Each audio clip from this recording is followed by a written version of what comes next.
My 53-year-old male, daughter, 31-year-old female, recently announced her second pregnancy to the whole family, who was delighted as she has been struggling since her first one. My brother died at 27, I was 21. My mom was always a very career-oriented person. We own a family business, which he was supposed to take over. We never talked about him, ever.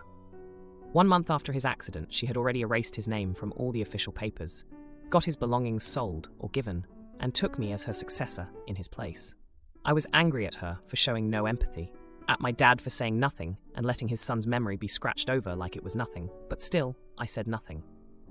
I got married to Jenna, 55-year-old female, a good friend. She was there for me through tough times, when my brother's absence was unbearable. We had 3 beautiful daughters before we got divorced amicably. We're still friends to this day. I got remarried to Sam, 50-year-old female, under my mother's advice. We had kids, and she took over my mom's business, as she was more fit than I in those matters. Everyone knows of my brother, even though I never talk about it, because I just can't. I know I am at fault for not wanting to stop grieving, but I do not know how to deal with this loss, either way. Helen is now fixed on giving her son my brother's name, not because she wants to honor him, as she never knew him, but because it's pretty and unique. Jenna told her it was not a good idea, and that there were plenty of pretty names she could use. But she is making it personal, even though she knows how painful it is for me. Sam is totally on her side, as she finds me irrational and stupid. She treats me like a madman, and told me I have no say in how Helen deals with her kids. I do get her point, but I find their behavior cruel, and the reason is straight up stupid. I could have understood if Helen was not so impersonal, like this name meant nothing, just pretty and unique. Am I crazy for refusing to let her use a name that means so much to me, that brings so many painful memories to mind, for a reason as superficial as that? I asked her, and she brushed it off, saying after so long it doesn't make sense to still associate his name with painful memories, instead of creating new ones with her child. I don't understand how giving his name to someone else will erase the pain of losing him. People grieve differently, and I was never one to talk about it. But just that one time, I would like for them to let me be. Helen said I was being self-centered, as everyone found the name pretty, and I was just trying to make it about me. She and Sam are not believing my pain to be genuine. They are now siding together and have been talking to my other kids, who are taking turns to make me change my mind. I feel cornered, and except Jenna, nobody is actually trying to see things from where I stand. I have been resenting my mom for this my whole life, and now my own family is being dismissive about my brother's death. Am I the jerk? Now for a few comments before the update. Comment 1. You're the idiot for this. Am I crazy for refusing to let her use a name that means so much to me?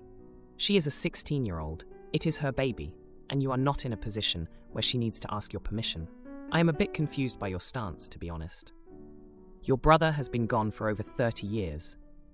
And around the time of his death, you were angry because you felt like the rest of your family was trying to erase him, going as far as never mentioning him. However painful that may have been for you, it was their way of dealing with the loss of one of their children. But now, 3 decades later, your daughter wishes to use his name, and regardless of whether or not she is choosing it to honor your brother, wouldn't it be a good thing for his name to be carried on in some way? Comment 2. With sympathy for your grief, you cannot own a name, and you cannot tell someone else, even your own child, what to name their child. I do not think it is that people do not believe your grief is genuine. I just think they find it difficult to understand why the name is such a sticking point. Respectfully, if your grief is so persistent after 30 years that it is affecting your relationships with your family like this, it might be helpful to seek some counseling. As much as you feel people are not seeing your side, I do not think you can see their side here either. There is not much difference between, it is just a name, you can pick another, and it is just a name, Dad should let it go, depending on your point of view. Now for the update. Hey everyone, thanks for all the comments on my last post. It's been a busy couple of weeks, and I've got quite the update for you all. So, after I shared my feelings about Helen wanting to name her son after my late brother, things got even more heated. Jenna, my ex-wife and still a good friend, tried to mediate between us. She reminded Helen of the time when we were all younger, how the loss of my brother had hit me like a ton of bricks. Jenna had been there, holding my hand through the darkest days, and she knew the weight that name carried for me. Despite Jenna's efforts, Helen wouldn't budge. She was fixated on the name, and Sam, my current wife, was backing her up every step of the way. Sam and I had our own history. She was the one who stepped into the family business when my mother decided I wasn't cut out for it. She had always been pragmatic, sometimes to a fault, and she saw this situation as another problem to solve, not an emotional minefield. The tension in the house was thick enough to cut with a knife. My other kids, influenced by Helen and Sam, started to pressure me too. They couldn't understand why I couldn't let go of the past.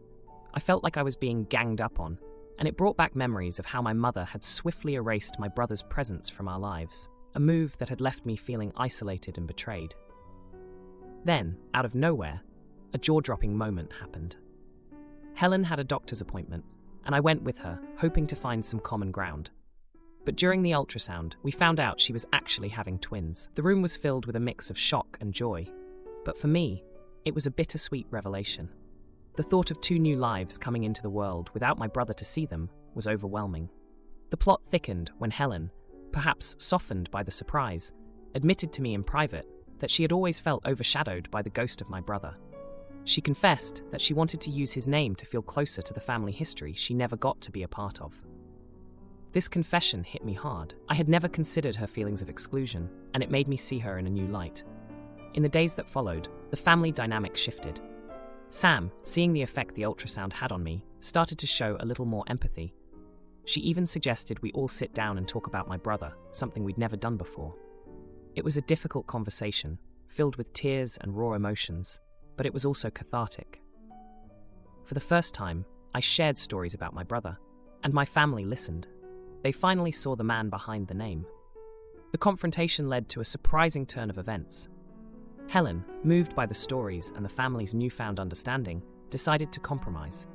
She still wanted to use my brother's name, but as a middle name for one of the twins. The other twin would have a different name, one that didn't carry the same emotional weight. As for me, I started to attend grief counseling, something I should have done years ago. Jenna was right there with me, encouraging me every step of the way. It was through these sessions that I began to understand that holding on to my pain wasn't honoring my brother's memory. It was trapping me in the past. Now, as I watch my family come together in a way we never have before, I can't help but feel a mix of sadness and hope. Sadness for the years lost in silent grief, and hope for the future of my expanding family. Helen's twins will soon be here, and while one will carry a piece of my brother's legacy, both will be loved for who they are, not just the names they bear. Boyfriend wants to join my 10-day horseback riding vacation, despite his knee and GI issues. I let him come, but he regrets it on day 5. I planned a physically extensive vacation, horseback riding through the mountains for 10 days, prior to getting into a relationship with a guy that has a bad knee and a bunch of GI issues, including being an extremely picky eater and unable to drink plain water. When I told him about the trip, he immediately asked if he could come and if there was space on the excursion. He was really excited that something like that exists. He used to ride horses when he was a kid. When I pointed out that he will be on horseback for literally 10 days, hasn't even ridden a horse in 12 plus years, will have to eat whatever food they provide and sleep in a rough campsite on top of all these health issues, he said he would just bear it. I told him he should research the trip and maybe go ride a horse locally somewhere. He had no interest in that, and instead went to Boot Barn and started buying cowboy clothing. His knee issues are significant. If something happened, he could really injure himself further, and he is on state health insurance. It's not great care. He kept talking like he really could do this trip. He cannot even walk more than a mile or 2, and cannot go hiking. How could he possibly ride on horseback through the mountains for 10 days? I literally turned into his medical assistant for physical work and his GI issues. His lack of concern and inability to think realistically struck me. If I go even a year without riding a horse, even just 6 months, then I am in serious pain after 2 hours of riding. This would be 10 whole days. Not to mention the GI issues. He has sporadic GI issues that cripple him for hours. So the thought of 10 days of me having to worry about him likely have to help him out a lot, and the risk was real that he may not be able to even finish the trip at all, had me really start to dread the trip. I ended up having to tell him that I really want to just do this trip solo, as I originally planned it. I am a professional rider, and I want to get the most out of this trip. He's mad at me, and will not acknowledge his physical impairments. Ada? The water thing. He is physically able to drink water, He says it worsens his heartburn, and that's why he needs to drink soda, chocolate milk, and flavored water. He also cannot eat, normally. I've only ever seen him eat chicken fingers, plain cheeseburger, just bun plus patty, mildly spiced Thai curry, pizza, Kraft mac and cheese, and other packaged foods. He says he cannot eat vegetables. I have never seen him eat a vegetable, with the exception of the ones in the Thai curry. This alone is almost reason for me to not want to go with him. They don't have a kids menu. There will be a chef making food, and you don't get to make requests. Now, for a few comments before the update. Comment 1. Is this why I'm perpetually single? It sounds painful for both of you. Are there exit points during the ride? Maybe he can join in the beginning, when it's not so bad, and leave when it's getting tough on him. Since no plain water, will muddy water strained through someone's underwear and boiled be acceptable? Just watched Bear Grylls and have been traumatized. Comment 2. Unable to drink plain water? What? Anyway, definitely not the idiot. He's in denial. Shitty, pun, situation. But you are not being unreasonable. I don't have any good advice. It's going to be really hard for him to admit he can't do what he used to. But you're 100% right that it will be way worse for everyone if he realizes that while on the trip. Good luck. Now, for the update. Hey Reddit, it's been 2 weeks since I last posted about my boyfriend wanting to join my horseback riding trip despite his bad knee and GI issues. You guys gave me a lot to think about, and a lot has happened since then. So here's the update you've been waiting for. First off, let me give you a bit of background on my boyfriend's knee. He injured it playing high school football, and it never really healed right. He's always been a bit stubborn about it, insisting he can handle more than he should. That's part of why I was so worried about him coming on the trip. I didn't want to see him hurt himself even more. After I told him I wanted to go solo, things got pretty tense between us. He was hurt and felt like I didn't believe in him. But I just couldn't shake the image of him struggling on the trail, and me having to play nurse instead of enjoying the ride. I've been riding horses since I was a kid, and this trip was something I'd been dreaming about for years. A few days after our big argument, he surprised me by booking an appointment with a physical therapist to talk about his knee. He started doing exercises to strengthen it, and even though I was impressed by his dedication, I still had my doubts. Then came the jaw-dropping moment. He came home one day with a big grin on his face and told me he'd been to a local stable to try riding again. He'd managed a short ride without too much pain, and he was ecstatic. I couldn't believe it. He was actually taking my concerns seriously and doing something about it. But the food issue was still a big problem. Remember how I said he's an extremely picky eater? Well, he decided to tackle that too. He started trying new foods, little by little. He even managed to eat a salad without making a face, which was a huge step for him. I was starting to think maybe he could handle the trip after all. The biggest surprise came when he sat me down for a serious talk. He admitted that he'd been in denial about his limitations and that my concerns were valid. He promised that if he came on the trip, he wouldn't let his issues become my problem. He'd prepare as much as possible, and if it got to be too much, he'd bow out gracefully. I was torn. Part of me was still worried, but another part of me was touched by how much effort he was putting in. It showed me how much the trip and our relationship meant to him. So, after a lot of thought, I decided to let him come. But we made a deal. We'd take it day by day, and at the first sign of trouble, he'd stop. No arguments, no guilt. The trip started off better than I could have hoped. He was keeping up, his knee was holding out, and he was actually enjoying the food. It was like he was a different person, full of energy and confidence. And I was loving every minute of the ride, just like I'd hoped. But then, on day 5, it happened. His knee started acting up, and he was in a lot of pain. True to his word, he told me he was going to stop. I could see how hard it was for him to admit it, but he didn't want to hold me back. I was ready to call it quits too, to be with him, but he wouldn't hear of it. He insisted I finish the trip while he headed back to the starting point. He said he'd be fine, and he'd wait for me there. Those last 5 days were bittersweet. I was having the time of my life, but I missed him.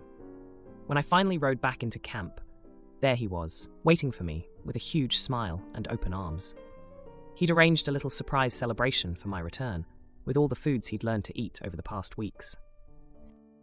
I always pay for family dinners because they're poor. But during holiday dinner, I found out they invited entire extended family and neighbors and expect me to pay for an expensive meal. I left some money on the table and stormed out of the restaurant. Some backstory. I'm pretty successful, especially in comparison to my family. I also travel quite a bit for work. When I do come into town, I try and meet everyone and usually go out to a few dinners. Because of the income disparity, I almost always pay for my family. Sometimes I splurge and take them out to a really nice place, but usually it's just Outback or something. I do let them pay every once in a while when it's a quick, cheap meal, so they don't feel bad. I have no issue with this, and love helping my family. I handle family vacation, bought mom a car, etc., so I feel like I'm very generous with them. I was coming back into town for the holidays, but couldn't stay long this time. My mom said everyone wanted to see me and planned a dinner. After I got into town, I had a text from my mom from a few hours earlier, no signal on plane, to meet at a really high-end steakhouse. I was a bit uneasy about it because I always initiate more expensive meals but rolled with it. I show up at the restaurant to find a huge party. My mom, stepdad, grandparents, cousins, neighbors, etc. Usually our family dinners are 6 people roughly. I don't have much family and very few I'm close to. This was almost 20 people. I didn't think much of it and ordered dinner. Then the neighbor of my grandmother, whom I've only ever waved to, offered a toast to me for being so generous and taking everyone out to dinner. I looked at my mom, who was beet red. Appetizers came out at this exact moment. I had assumed some version of a Dutch meal since so many people were there. I immediately said, "I'm not paying for dinner." I quickly looked around. Everyone had drinks. They ordered a ton of appetizers, and everyone had steaks. This place's steaks are all $80 to $250 per person. Quick math said this was going to be a $4,000 dinner easily. I got up, threw a $100 bill on the table, and left. My phone was blowing up. I turned it off and went to bed and left the next day without saying bye. I didn't handle it well, but actually felt used. I also told my mother I would stop sending her a monthly allowance going forward. Update. So my mom has been begging me to call her. I figured I'd let it go and called her back. I apologized for storming out and assumed she would apologize too and we could move forward. Nope. I was called selfish, greedy, disrespectful, and mean. I asked how they could call me greedy and selfish after everything I've done for everyone. She said I didn't do that much and could do more. To be clear, I've bought her 2 cars now, helped remodel a bathroom, replaced their roof, new appliances, and paid for 5 to 6 family vacations. This is on top of a legion of other things. I got so mad I went scorched earth and told her that nobody would be receiving any more help if they weren't appreciative going forward.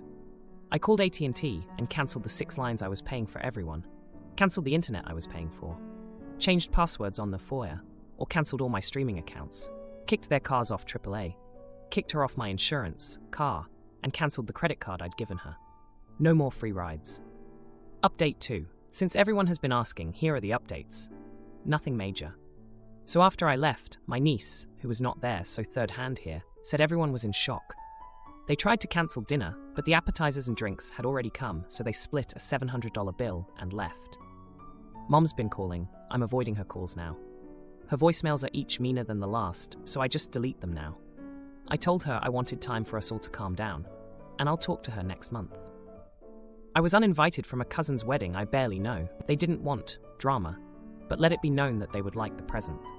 That conversation could spark off a whole other "Am I the idiot?" thread. They were deciding where the family vacation will be this summer previously. That horse is dead now. I visited with my niece, and she told me that there is zero remorse or understanding.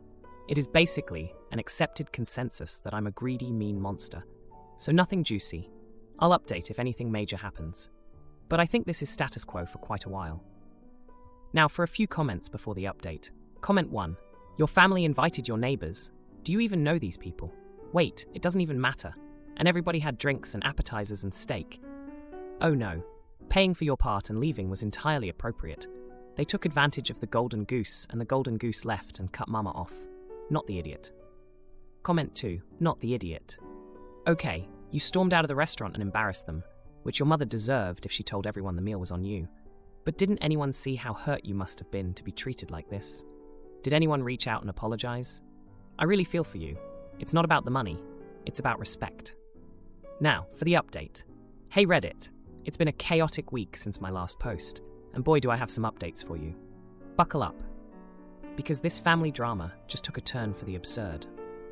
Let's rewind a bit for context. I've always been the one with a bit more financial stability in my family, and I've never hesitated to share that with them. From family vacations to monthly allowances, I've done what I can to help out. But as you know, things went south when I was unexpectedly saddled with a massive dinner bill for nearly 20 people at a high-end steakhouse. Now, on to the new developments. After I cut off the financial support, I thought things would simmer down, but I was wrong. My mom's been relentless, trying to reach me. I finally caved and called her back, expecting some sort of reconciliation. Instead, I was met with a barrage of accusations and name-calling. It was like talking to a stranger, not the woman who raised me. In the heat of the moment, I went nuclear.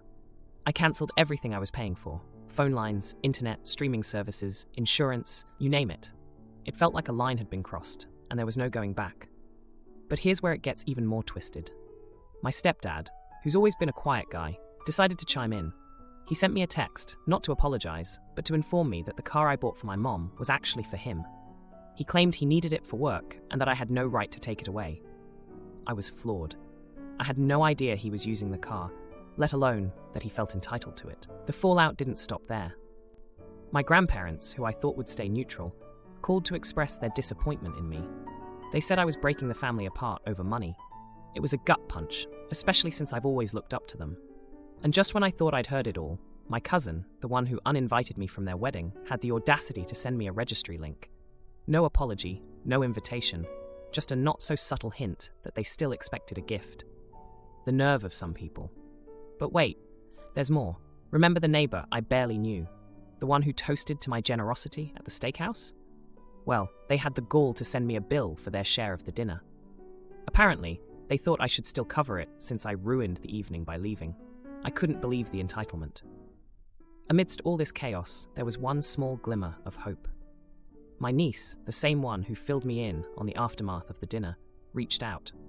She's been the only one to show any understanding. We met up for coffee, and she confessed that she felt caught in the middle, but agreed that the family's expectations were out of line. She also shared that the family's been scrambling to figure out their finances now that my support has been pulled. It seems they took for granted all the bills I was covering. My mom's been trying to rally everyone to pitch in, but there's been a lot of finger-pointing and no real solutions. As for the family vacation plans, they're still trying to piece something together, but without my financial backing, options are limited.